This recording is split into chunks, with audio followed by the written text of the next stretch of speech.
Año 2011. Aeropuerto Toronto Pearson, Canadá. De repente, un pasajero se siente mal. Una ambulancia lo traslada hasta el hospital más cercano, pero muere poco después de un fallo cardíaco.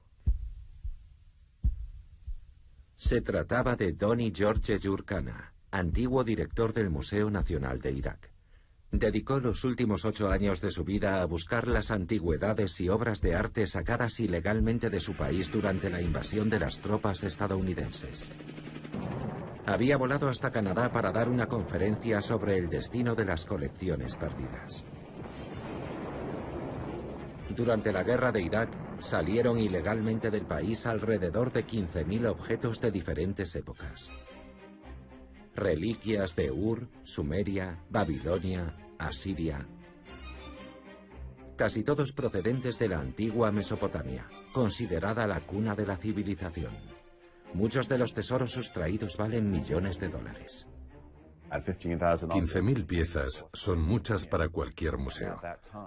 En el año 2003, Donny comenzó a confeccionar una lista de todos los objetos desaparecidos para evaluar el alcance de las pérdidas e iniciar la reconstrucción del museo, que era y sigue siendo uno de los más importantes de Oriente Medio. La repentina muerte de Donny George sorprendió a sus colegas y amigos. Con 60 años, el antiguo director del Museo Nacional de Irak se dedicaba a dar conferencias por todo el mundo. Jamás dijo tener problemas de salud, y menos aún de corazón.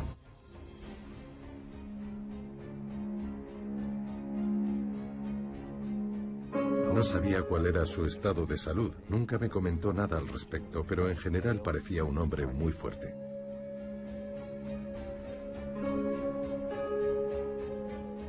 El saqueo del Museo Nacional fue un duro golpe para la cultura iraquí. Tras seguir el rastro de algunas de las colecciones por todo el mundo, Donny George descubrió que la mayoría de las piezas habían terminado en Estados Unidos. En sus conferencias y entrevistas para la televisión, el antiguo director no oculta sus sospechas.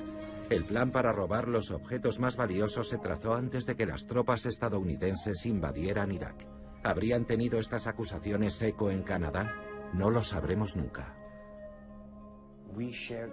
Compartíamos una misma misión: encontrar los tesoros robados y devolverlos al pueblo iraquí. No tengo palabras para describir el valor y el heroísmo que mostró Donny en el desempeño de esa tarea. Según los datos que maneja la Interpol, el mercado negro de antigüedades es el tercero en importancia después del tráfico de armas y el de drogas. El negocio clandestino del arte mueve anualmente entre 6.000 y 8.000 millones de dólares.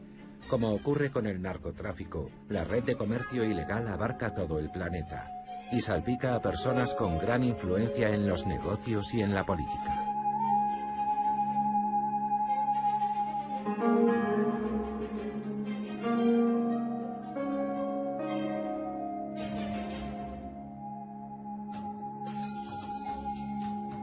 Irak, 2003. El ejército estadounidense ocupa el país. Tras varios bombardeos aéreos, Bagdad, la capital, se rinde. El caos y la anarquía reinan en la ciudad durante varios días. No hay policías en las calles, los soldados no tienen superiores a los que recurrir y las agencias gubernamentales están cerradas. Multitud de ladrones se dedican a robar en casas, tiendas y supermercados. El 14 de abril se produce el saqueo del Museo Nacional de Irak, que custodiaba la mayor colección de reliquias y antigüedades del país, un verdadero tesoro del Oriente Medio. Cientos de ladrones entraron en el museo y ante los ojos horrorizados de medio mundo, se llevaron todo lo que encontraron a su paso. En general, sustrajeron piezas de menor valor, aunque es difícil decir que hubiera algo de poco valor o de menor valor en el museo iraquí, porque allí todo era excepcional. Aunque parece un saqueo espontáneo, el personal del museo se sorprende al ver que los ladrones dejan las reproducciones de estatuas antiguas y se llevan las piezas originales. Además, la puerta de la cámara acorazada no parece haber sido forzada. Quien la abrió sabía lo que hacía. Entre los escombros se encontraron herramientas usadas habitualmente por los ladrones. Algunas de las piezas fueron extraídas con sumo cuidado de sus vitrinas. Todo indica que se trataba de auténticos profesionales que se habían preparado para la ocasión. Entraron en el museo. Recorrieron las 28 galerías y fueron escogiendo, de entre lo expuesto, las mejores piezas.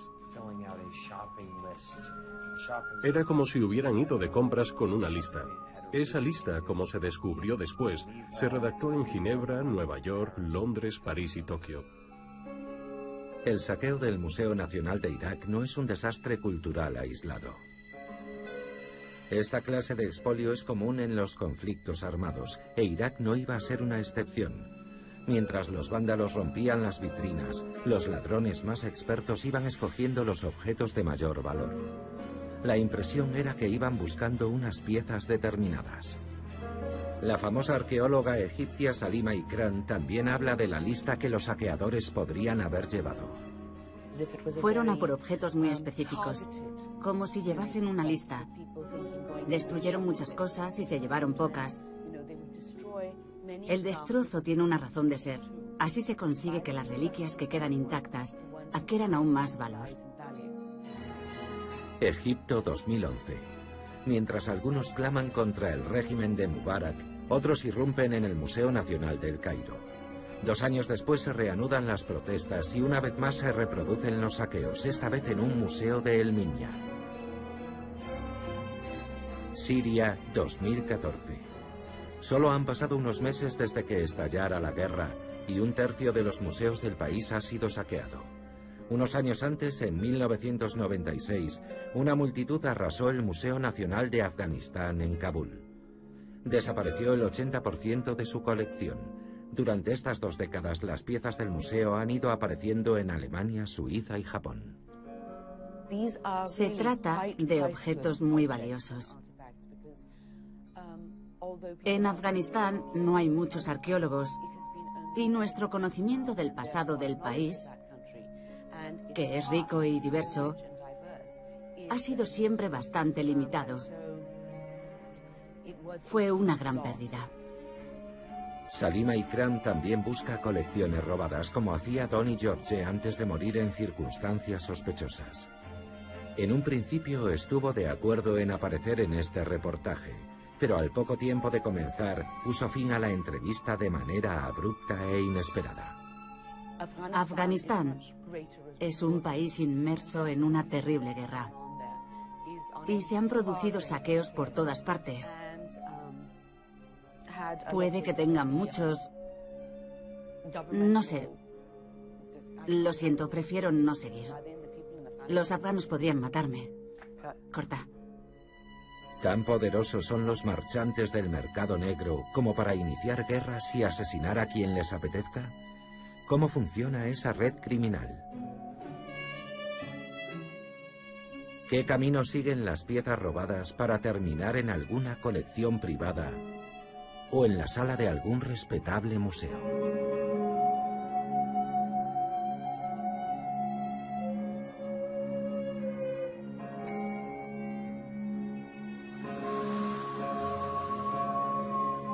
En esta región al noreste de Roma hay un típico pueblo italiano llamado Isola Farnese.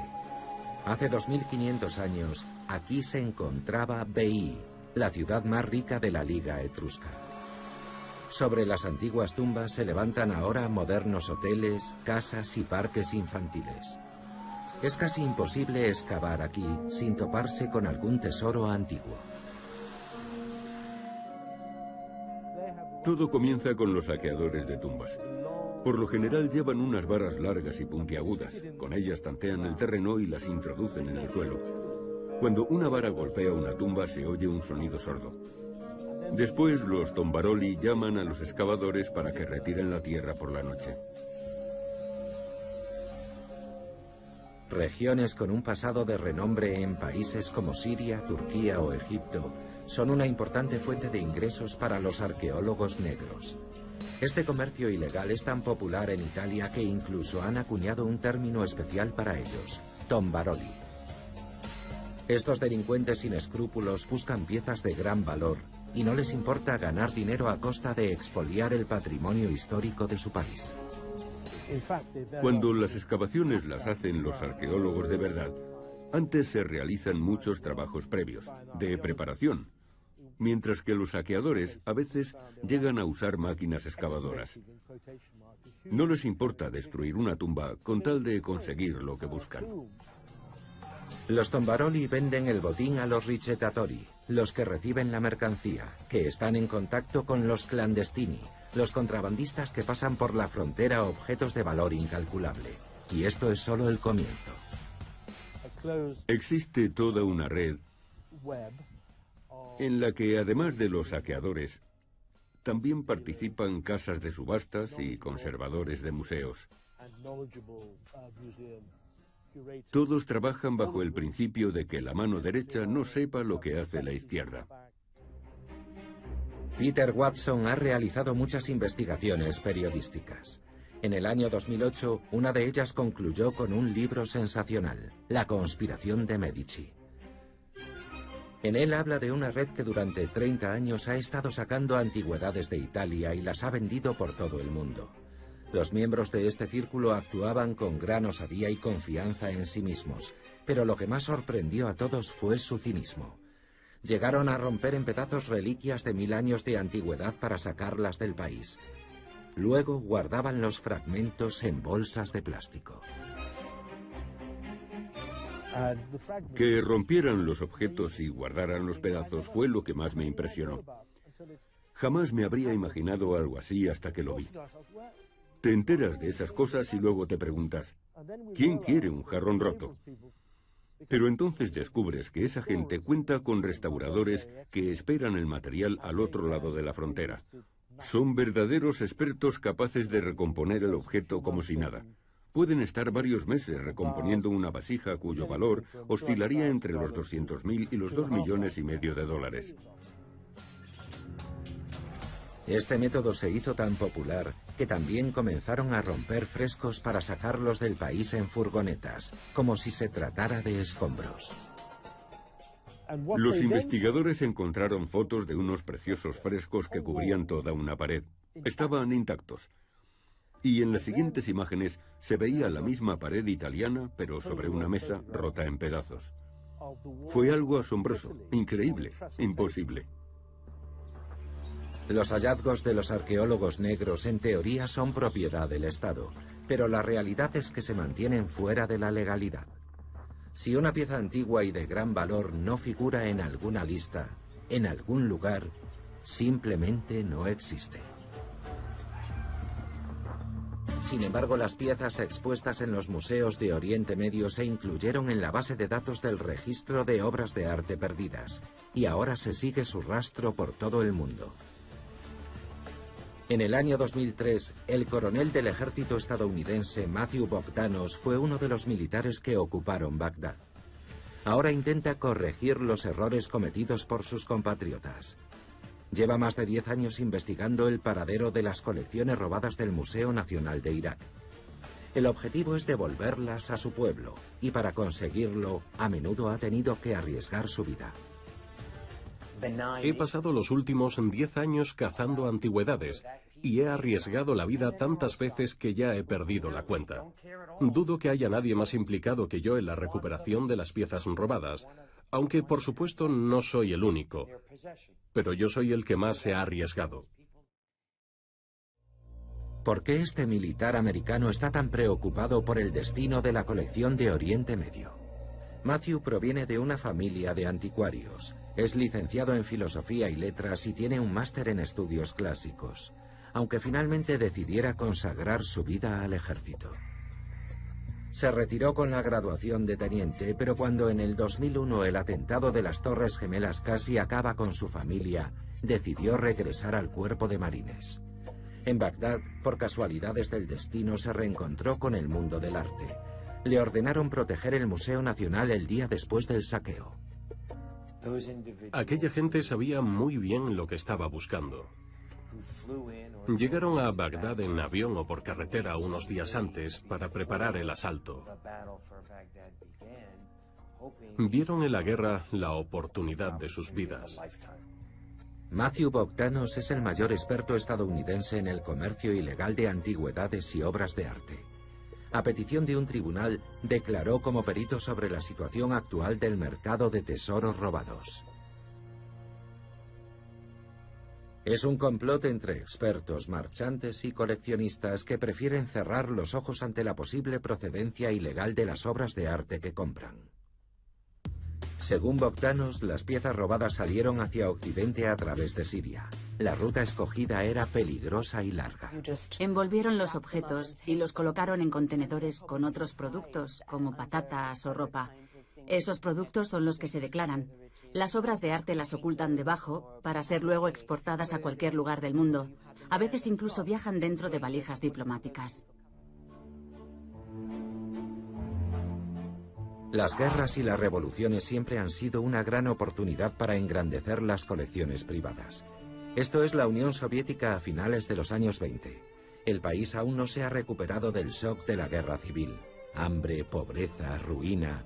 Pero el Hermitage sigue brillando con lujo imperial. En su interior se guardan obras maestras de Tiziano, Rembrandt, Rafael, Giorgione, Jan van Eyck, además de muchos otros objetos codiciados por numerosos coleccionistas privados. Y no son pocos los millonarios dispuestos a hacerse con esos tesoros. Andrew Mellon, hombre de negocios estadounidense, Kalus Gulbenkian, magnate del petróleo de origen americano, Armand Hammer, empresario, todos buscan cómo acercarse a la nueva élite soviética. Sin embargo, los mejores intermediarios los encuentran entre la intelectualidad rusa. La decisión de vender corrió a cargo del Consejo de Comisarios del Pueblo. Entre los promotores de la venta se encontraban Maxim Gorky, su mujer, y otros intelectuales que trabajaban con los bolcheviques, aunque ellos no fueran especialmente fanáticos. La agencia Antiquariat se creó para dar salida a las obras del Hermitage. Durante años se vendieron numerosos objetos de plata y bronce, esmaltes bizantinos, monedas antiguas y miles de cuadros. El mercado mundial se vio inundado de tesoros de la Rusia zarista. Los precios bajaron drásticamente debido al aumento de la oferta. Obras maestras de valor incalculable se vendían a precio de saldo. Pero a escala nacional, el margen de beneficio era demasiado escaso para ayudar al país a salir de la ruina. En los años 20 y 30, el gobierno soviético cometió un crimen contra la cultura rusa. La excusa del gobierno fue que lo hicieron para garantizar la industrialización del país. En primer lugar, fue un error político, porque cualquier gobierno que venda su patrimonio histórico y cultural queda mal a los ojos del resto del mundo. Fue una vergüenza para el país. El personal del Hermitage comprendía la magnitud del desastre, pero no sabían cómo detener el saqueo. Se jugaban demasiado, la libertad y puede que incluso la vida. En 1932, Joseph Orbeli, afamado académico y orientalista, planteó cómo atajar el problema de una vez por todas. Era el director de la sección oriental. Habló con Stalin sobre la situación del museo apelando a su ascendencia y a su alma orientales y consiguió que se detuviera la sangría. Todas las colecciones que ya estaban preparadas para salir a la venta se declararon relacionadas con Oriente, y a partir de ese momento fueron intocables. De esta forma el Hermitage aguantó 2 años más hasta que la agencia Antiquariat quedó finalmente disuelta. Muchas de las antiguas joyas del Hermitage ahora forman parte de la colección permanente de la National Gallery de Washington. Están expuestas con mucho mimo y cuidado, y cualquier ciudadano ruso las puede ver si está dispuesto a cruzar el océano, claro. Después de la revolución, hubo una nacionalización que a priori era ilegal, pero que tuvo un efecto positivo, al menos en ese caso. Las colecciones no desaparecieron. No fueron destruidas durante la guerra, ni saqueadas o vendidas a coleccionistas sin escrúpulos, a nuevos ricos o a miembros del gobierno. Las compraron los museos. Sin embargo, las colecciones robadas en Oriente Medio desaparecieron en el laberinto del mercado negro internacional.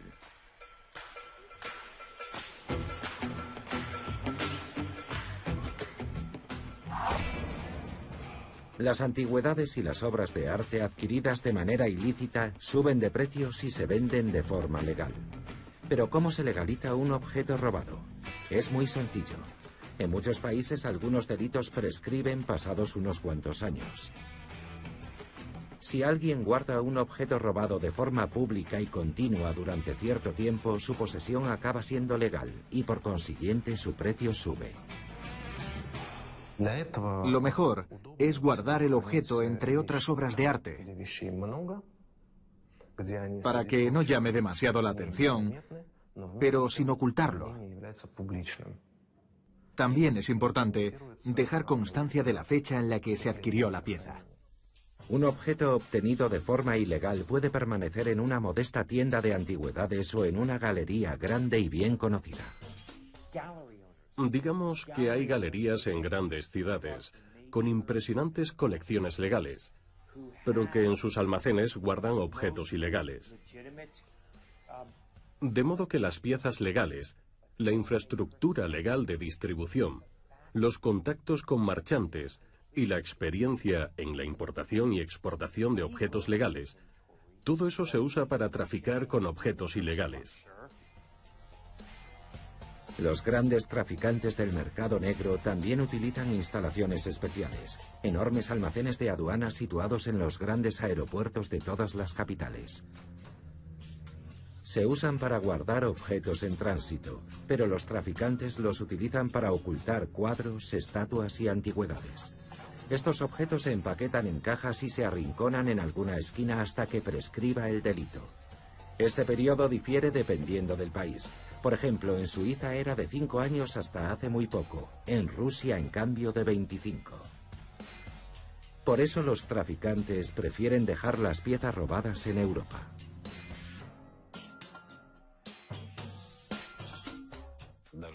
Los coleccionistas rusos, si compran en Europa, intentan dejar las obras allí. Me refiero sobre todo a los depósitos de almacenaje de los aeropuertos. Instalaciones especiales donde se puede guardar una gran cantidad de obras de arte. Esa es la mejor opción. Se compran en Europa y se dejan allí. Los almacenes de aduanas de Ginebra sirvieron de gran ayuda al mayor traficante de arte del mundo, Giacomo Medici, el protagonista del libro escrito por Peter Watson. Allí montó sus talleres, por los que pasaron miles de objetos valorados en cientos de millones de dólares. Tenía 25.000 piezas almacenadas. Era una persona muy metódica. Guardaba fotos Polaroid de todos los objetos que habían pasado por sus manos. Según sus archivos, parece que muchas de esas piezas ahora se exhiben en el Museo Metropolitano, en el de Boston y en el Getty, entre otros. Descubrimos que esas infraestructuras eran más importantes de lo que habíamos pensado en un principio. Medici fue detenido en 1995 cuando intentaba vender 3 estatuas de mármol romanas robadas a un coleccionista privado. Los carabinieri registraron sus almacenes y talleres y encontraron decenas de miles de reliquias de origen griego, romano y etrusco. El valor de las piezas más antiguas alcanzaba los $2,5 millones de dólares. Resultaba evidente que Giacomo Medici era culpable y sin embargo se necesitaron 9 años para llevarlo a juicio. Giacomo Medici es una de las maravillas de este mundo. Parece un tipo rústico, un agricultor o un granjero, pero es un gran embaucador. El tribunal lo condenó a 10 años de cárcel y le impuso 10 millones de multa y sin embargo no solo no ha pagado ni un céntimo, sino que además no ha pisado la prisión. Tiene amigos importantes.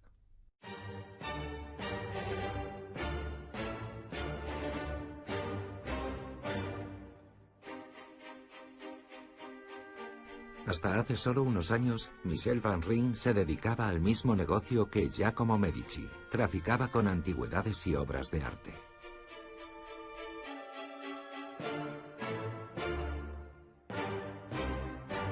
Entre las piezas que supuestamente han pasado por sus manos estaban el Evangelio de Judas, frescos y mosaicos de monasterios ortodoxos de Chipre, objetos de plata del Imperio Romano y reliquias de la época de los conquistadores españoles.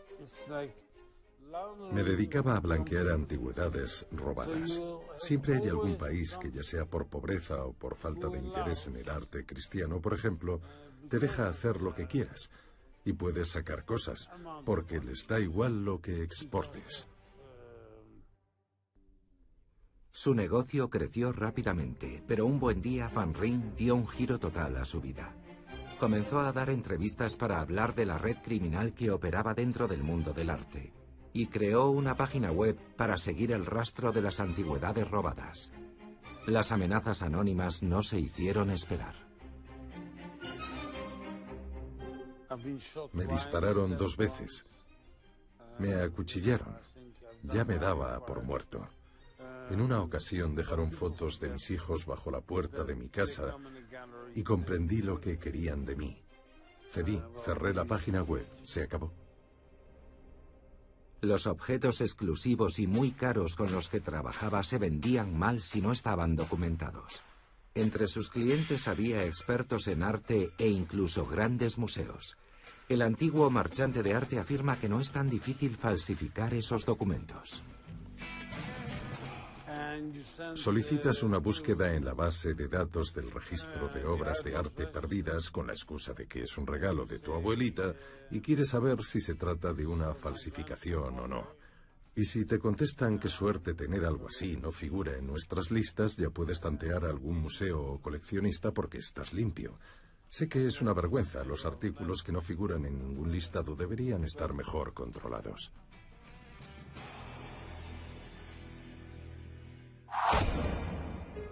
Sin embargo, adquirir una obra robada también puede significar la ruina para un coleccionista. Esta es la historia de uno de los tesoros más hermosos de la antigüedad, el tesoro de Sepso. En 1976, en Hungría, cerca del lago Balatón, se encontraron unas valiosas reliquias de plata del Imperio Romano tardío. Su belleza era asombrosa. Se trataba de 14 piezas entre platos y vasijas. Todas eran de plata, de gran tamaño, y estaban decoradas con escenas de poemas antiguos, representaciones de dioses y animales mitológicos. El tesoro, que había pertenecido a un rico gobernador y general romano, fue descubierto de forma clandestina en una excavación arqueológica por un joven aldeano llamado Joseph Sumer, que se hizo rico de la noche a la mañana. El joven se compró ropa nueva y se pasó a la cerveza de importación, pero al poco tiempo lo encontraron ahorcado. Bueno, en lo que se refiere al tesoro de Sepso, lo cierto es que me lo ofrecieron. Sentí lástima por aquel chaval al que asesinaron, el pobre chico que descubrió el tesoro. ¿Por qué no negociaron con él? ¿Por qué no le compraron el tesoro? Si le hubieran pagado $100.000, se habría conformado y habría vivido como un rey el resto de sus días, pero lo mataron. Son gentuza, los conozco bien. Son criminales y cuentan con la protección de gente importante. Uno de ellos vive ahora en Zúrich, en Suiza. Nadie creyó que Joseph se hubiese suicidado. En los siguientes años murieron 4 hombres más a causa de ese tesoro. Hablamos de varias muertes sospechosas en 1980. Las investigaciones que se llevaron a cabo revelaron que había una conexión entre los crímenes y el tesoro. La policía encontró los cuerpos, pero el tesoro desapareció sin dejar rastro. Poco después alguien en el mercado negro comenzó a ofrecer piezas sueltas del tesoro. En el mercado ilegal del arte también hay grandes expertos. Anton Kalic, un marchante de arte de origen serbio y residente en Viena, compró todas las piezas. De nuevo completo, el tesoro siguió su camino por las vías secretas del tráfico ilegal de arte. Logró sacar ilegalmente las piezas del país. La historia circula desde hace ya 40 años. Y Hungría lleva ya 25 años tras el tesoro. En 1982, un coleccionista británico, Lord Spencer Douglas David Compton, compró el tesoro de Sepso por 3 millones de libras. Mi buen amigo Dick Ellis de Scotland Yard investigó el caso. Fue un asunto complicado. Lord Spencer tenía un agente de seguros que trabajaba para la reina. Todo eso sucedió justo después de la muerte de la princesa Diana. No quisieron problemas e hicieron la vista gorda. Lord Spencer se quedó con el tesoro, a cambio de unos cuantos millones más.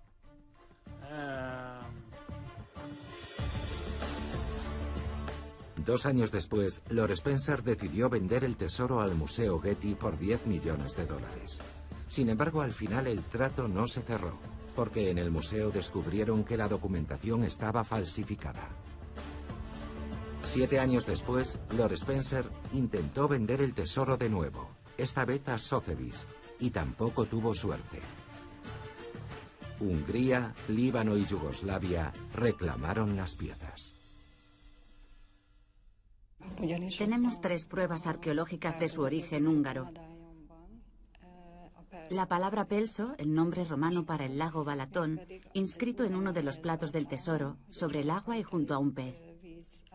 La segunda prueba es un cuadrípode de plata que ahora se expone en el Museo Nacional Húngaro de Budapest. Es de la misma época que los platos y tiene los mismos adornos. El cuadrípode se encontró en 1873, muy cerca del lugar donde Joseph Sumech excavó un siglo después. Y la última prueba es un caldero de bronce que contenía las piezas y que era típico de la región. El aristócrata británico dijo que aquel tesoro no había sido una inversión rentable, sino más bien una fuente de problemas y demandas judiciales. Al final, Lord Spencer eligió el mal menor. Admitió las conclusiones de los peritos y devolvió el tesoro a Hungría. Las autoridades británicas dieron su permiso para que las piezas salieran del país. Hungría pagó una especie de compensación a su dueño anterior por los daños morales y los gastos ocasionados, aunque, por supuesto, esa compensación no ascendía al valor total del tesoro, que es incalculable. Así fue como lo recuperamos, al menos 7 de las 14 piezas. Seguimos negociando para conseguir el resto. Ahora el tesoro de Sepso se exhibe en el Parlamento húngaro como patrimonio cultural del país. Y los anteriores dueños solo consiguieron muerte, decepción y, en el mejor de los casos, pérdidas económicas.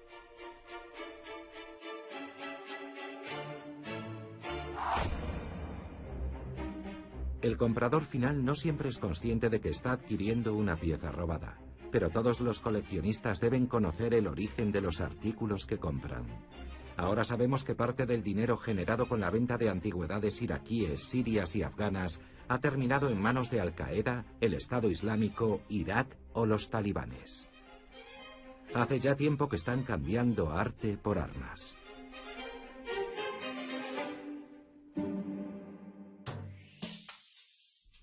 En el año 2003, cuando seguíamos el rastro de las piezas robadas en el Museo de Irak, descubrimos algunas al detener a grupos de extremistas radicales. No era raro encontrar antigüedades robadas en sus escondites. Por todo el Medio Oriente, los terroristas están cambiando obras de arte y antigüedades por dinero y armas. Todo aquello que los talibanes no han destruido lo están usando para financiar sus actividades terroristas. Después de un tiempo, los artículos robados pueden pasar a alguna casa de subastas de cierto renombre como si fueran legales.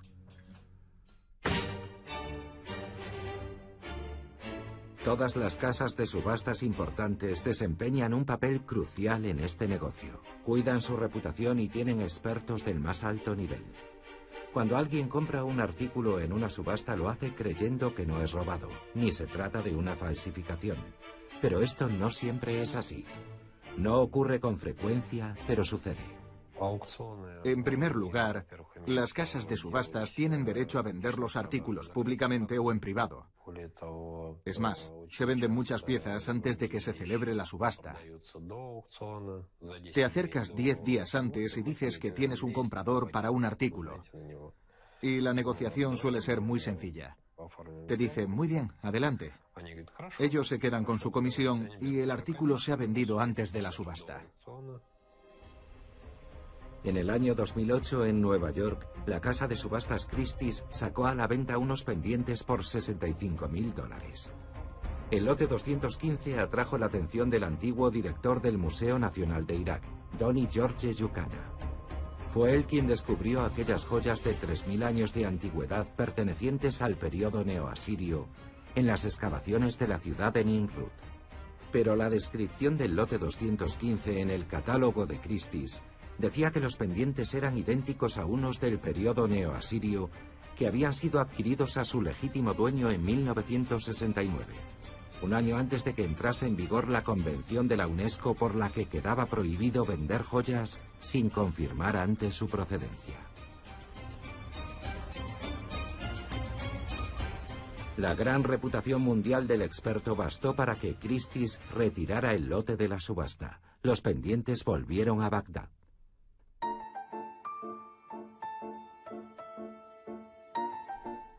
En el año 2013, los historiadores del arte quedaron estupefactos por la noticia de un descubrimiento realizado por la policía de Múnich. Mientras registraban un apartamento, encontraron cuadros por valor de 1.000 millones de euros. Las obras pertenecían a un pensionista alemán llamado Cornelius Gurlitt. Medio año después se produjo un nuevo hallazgo en su casa de Salzburgo. Otras 60 obras todavía más valiosas que las anteriores. Saltó la voz de alarma, pero todo quedó en nada. Le devolvieron todas las obras confiscadas. ¿Cómo es posible que semejante colección estuviera en manos de un modesto jubilado? La policía buscó en los archivos nazis y descubrió que el padre de Gurlitt, Hildebrand Gurlitt, un marchante de arte, había sido miembro de la Comisión para la Explotación del Arte Degenerado. Así es como llamaban al arte moderno en el Tercer Reich. Obras de Matisse, Picasso, Chagall, Renoir, Rodin o Toulouse-Lautrec. Dicha comisión debía adquirir todas esas extrañas pinturas, venderlas en el extranjero y utilizar el dinero para comprar obras de los maestros clásicos. Y así se hizo, pero algunos de los artículos se compraron por precios irrisorios. El propio Gurlitt se quedó varias obras. Sabemos que es posible la restitución de las obras a particulares, sobre todo en el caso de las víctimas del Holocausto. Sin embargo, los museos no pueden solicitar la recuperación de los cuadros si el delito ha prescrito, aunque bajo la ley alemana de la época se tratara de una confiscación legal. Durante medio siglo, Cornelius Gurlitt no trabajó, no figuró en ningún registro, ni siquiera suscribió un seguro médico. Artículo a artículo fue vendiendo la colección de arte de su padre, beneficiándose en secreto de todos esos bienes. Las autoridades confiscaron la colección.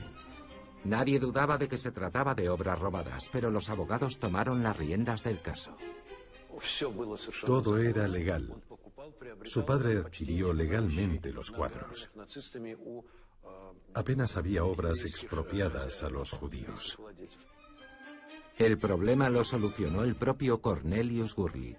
Murió a comienzos del año 2014 y, según su testamento, donó las obras al Museo de Bellas Artes de Berna.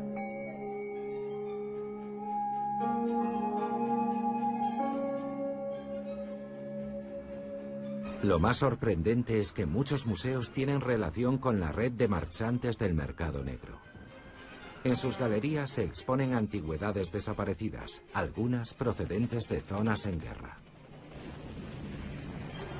Según la investigación del periodista Peter Watson, el comercio ilegal de antigüedades no podría existir si no hubiera una especie de pacto de silencio entre los marchantes de arte, las casas de subastas y los museos. Tenemos fotos de algunos conservadores de museos de vacaciones en Italia y Grecia con marchantes directamente relacionados con saqueadores de tumbas. Este es un mundo cerrado en el que todos se conocen. Incluso se van de vacaciones juntos. En el año 2005, la antigua conservadora del Museo Getty, Marion True, y el marchante de arte Robert Heck fueron acusados de conspirar para exportar ilegalmente antigüedades de Italia. Compraron varias obras a Giacomo Medici y las vendieron al Museo Metropolitano de Nueva York. Una crátera egipcia, especie de vasija donde se mezclaba el vino con agua, conocida como la crátera de Eufronios, le costó a los estadounidenses más de $1 millón.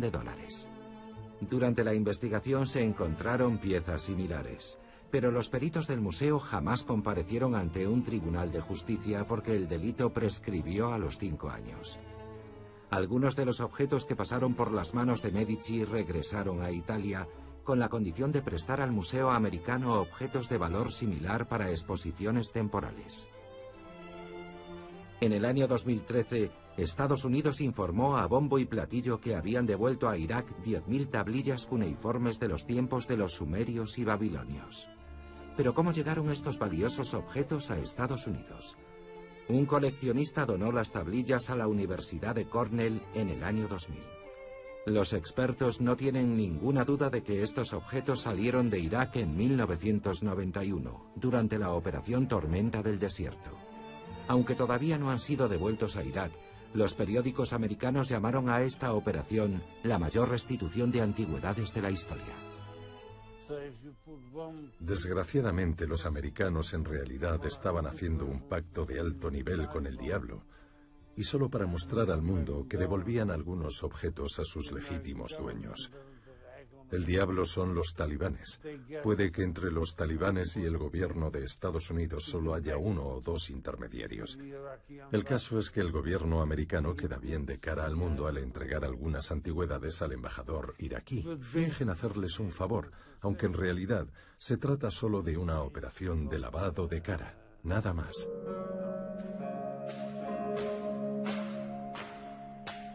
Un coleccionista privado también puede convertirse en el último eslabón de la cadena del tráfico ilegal de obras de arte robadas.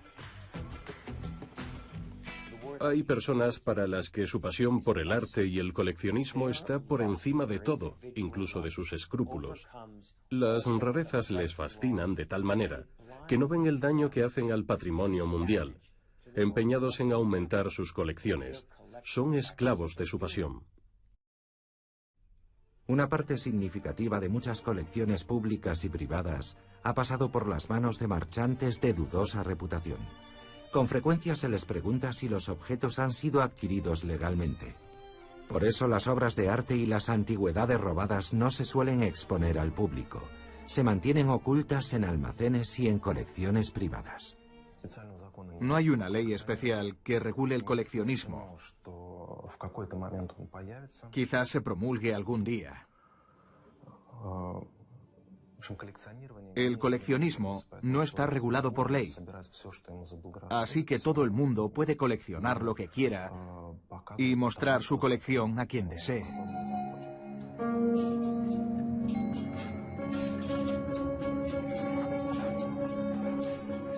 La redistribución criminal de los tesoros culturales se ha convertido en un fenómeno global.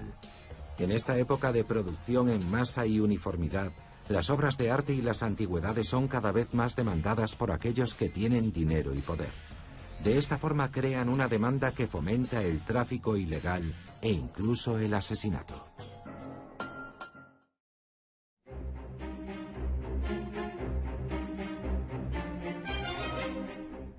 Es curioso que fuera el Consejo Americano de Política Cultural quien solicitara una regulación menos estricta sobre la importación y venta de objetos culturales sin documentar. El Consejo se formó en el año 2002, un año antes de la invasión americana de Irak, y poco después de que los saqueadores entraran en los museos iraquíes, la organización fue disuelta.